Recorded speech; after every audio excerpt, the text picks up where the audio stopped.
Bagaimana hukumnya menjelekkan pemimpin di media sosial dan memfitnahnya? Haram, nggak boleh akhi, tidak boleh ukhti, nggak boleh. Nasihati datang kepadanya. Bismillahirrahmanirrahim. Inna a'tainakal kautsar. Fasalli li rabbika wanhar. Inna syani'aka huwal abtar.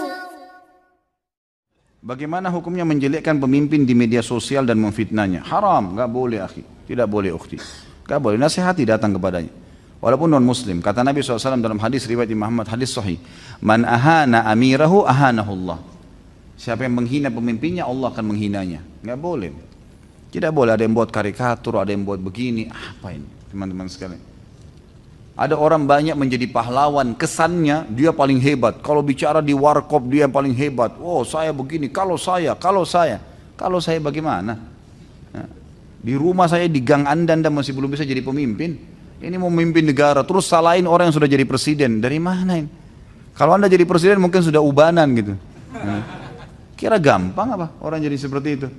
Yang kita lakukan doakan teman-teman sekalian. Mudah-mudahan pemimpin tersebut menjadi orang yang baik, orang yang adil, orang yang berpegang pada Al-Quran dan Sunnah. Saya lihat ini jarang sekali kita di Indonesia ya. Bahkan para khatib kita tidak pernah, jarang ada tapi jarang yang mendoakan pemimpin, presiden, wakil presiden gitu. Mungkin takut, khawatir dikira mendukung ya. Padahal sebenarnya dalam hukum Islam, dan Syekh Abu Bakar Jazair rahimahullah sebutkan dalam buku beliau tentang hak pemimpin terhadap masyarakatnya yang sudah dipilih, itu mendoakan mereka. Mendoakan mereka. Kalau di Masjid Haram, Masjid Nabawi itu selalu, di masjid-masjid di Saudi udah biasa doakan raja mereka. Mudah-mudahan berpegang pada Al-Quran dan Sunnah, baik pada masyarakat, didoakan kebaikan. Kita tidak bicarakan buruk di belakang, gosipin mereka, karikaturin, cerita macam-macam. Ini nggak boleh teman-teman. Nggak ada manfaatnya buat kita. Apa manfaatnya? Gitu kan?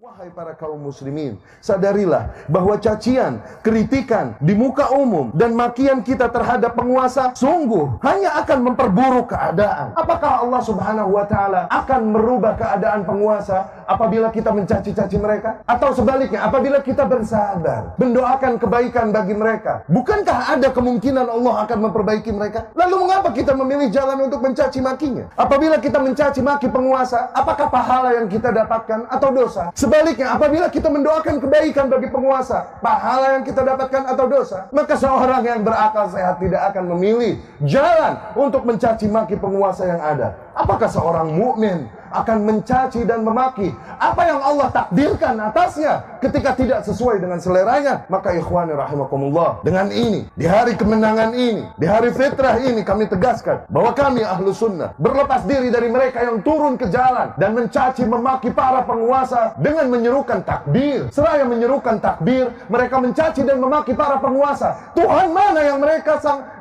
besarkan dengan takbir mereka? Dikarenakan sungguh Allah melarang tindakan mereka. Kami berlepas diri dan mengingkari mereka yang turun ke jalan mengaku membela Al-Quran, namun dengan itu mereka menggunakan kata-kata kotor, menjijikkan, dilemparkannya kepada para penguasa. Al-Quran yang mana yang mereka maksud mereka bela? Jelas larangan di dalam Al-Quran. Perintah Allah Subhanahu wa taala kepada Fir'aun, kepada Musa dan Harun alaihi wassalam, idhaba ila Fir'aun, pergilah kalian berdua, hampiri Fir'aun, penguasa yang ada pada kalian. Wa qula lahu qawlan layyina, katakanlah oleh kalian berdua kepada Fir'aun kata-kata yang lembut. La'allahu yatadzakkar aw yakhsha, siapa tahu dengan itu dia menjadi insaf dan takut pada Allah. Apakah penguasa kita lebih buruk dari Fir'aun sehingga tak lagi kita menghampirinya dengan adab, namun dari jalanan dan mimbar kita memakinya? Apakah penguasa kita lebih buruk dari Fir'aun yang yasumuna abna'akum wa yastahyuna nisa'akum, membantai anak-anak laki kalian, membiarkan wanita hidup, yang berkata inni rabbukumul a'la, akulah Tuhan kalian kalian yang maha tinggi. Apakah penguasa kita lebih rusak dari Fir'aun? Tidak lagi kata-kata lembut yang kita gunakan untuk menegurnya, tapi kata-kata kotor, makian, cacian kepadanya. Kami berlepas diri dari kaum yang melempari para aparat dengan batu dan panahan. Dengan itu seraya mereka bersalawat kepada Nabi Sallallahu Alaihi Wasallam. Nabi mana yang mereka sanjung dengan salawat mereka? Sesungguhnya Nabi Sallallahu Alaihi Wasallam melarang tindakan demikian. Nabi bersabda, "Man arada an yansaha sultan," barang siapa yang hendak membawakan nasihatnya kepada penguasa, falyakhudh biyadihi, maka agar dia ambil tangannya, wa yakhlu bih, dan berdua-dua dengannya. Fa in qabila minhu fadha, apabila penguasa tersebut menerima nasihatnya, maka alhamdulillah. Wa illa, namun apabila penguasa tersebut tidak menerima nasihatnya, faqad adda alladhi ma alaih, maka ia telah menunaikan kewajibannya.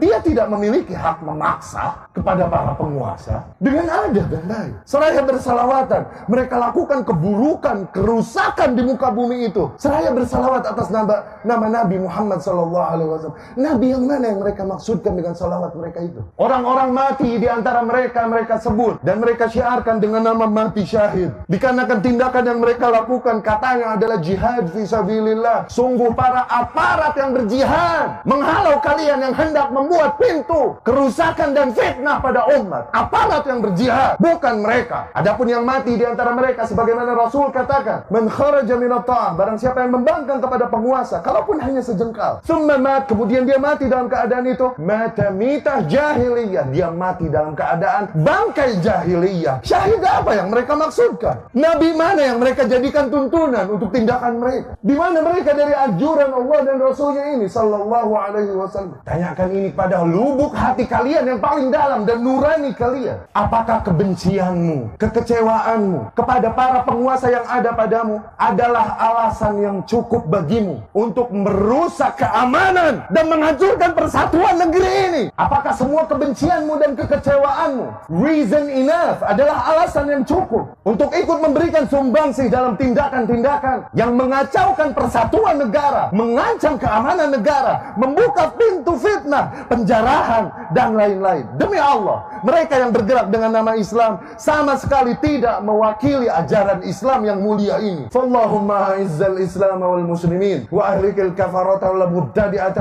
a'da'aka a'da'ad-din. Allahumma mazzik jam'ahum wa shattit shamlahum wa zalzil aqdamahum wa alqi fi qulubihimur rahmah innaka ala kulli. Apa itu istilah khawarij? Khawarij itu jamak daripada kosakata kharijah,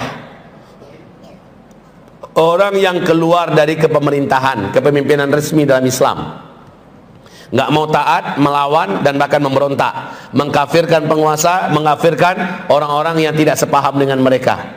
Ini kaum khawarij. Nah, sekarang kelompok khawarij ini makin marak di seluruh dunia, khususnya setelah ISIS muncul. Ya, sebelumnya sudah ada bergerak di bawah tanah, mengkafirkan semua orang di luar kelompoknya. Yang benar-benar itu cuma mereka, yang ahli surga cuma mereka, di luar mereka masuk neraka, di luar mereka halal darah, boleh dirampok, boleh ditipu hartanya. Wah, ini betul-betul biadab, jahat, padahal dia ngaku umat Nabi. Kalau khawarij lebih keren lagi, kata Nabi. Ciri khas mereka satu, mereka muda-muda. Dua, semangat ibadah mereka mengalahkan kalian semua.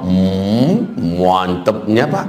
Jangan tanya sholat kamu dengan sholat mereka, kalah kamu, kata Nabi. Sampai hitam-hitam jidatnya. Puasa mereka nggak ada apa-apanya, puasa kamu sampai kempes-kempes perutnya Pak. Baca Quran mereka hafiz Quran. Serem nih. Mereka muda-muda, ibadah mereka keren-keren, ngalahkan kamu semua. Ya, terus gimana? Apalagi? Agama keluar dari mereka seperti keluarnya anak panah dari busurnya, cepat sekali.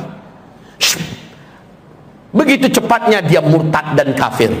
Kenapa? Karena dia sangat mudah mengkafirkan siapapun orang di luar kelompoknya. Betul tidak? Betul tidak? Paling menyedihkan dalam hidupmu ialah kalau pada hari kiamat nanti kamu melihat pahala-pahala ibadahmu ada di timbangan amal orang lain. Kita sholat, puasa, zakat, haji, apalah perbuatan bakti dengan orang tua. Ternyata setengah mati kita berdiri di akhirat nanti masuk di timbangan amalnya orang lain. Gara-gara kita hanya tidak bisa mengontrol lisan. Hanya karena sibuk dengan masalahnya orang lain. Syukuri nikmat Allah, lalu nasihatin dia dan tutupin aib itu. فصل لربك وانحر إن شانئك هو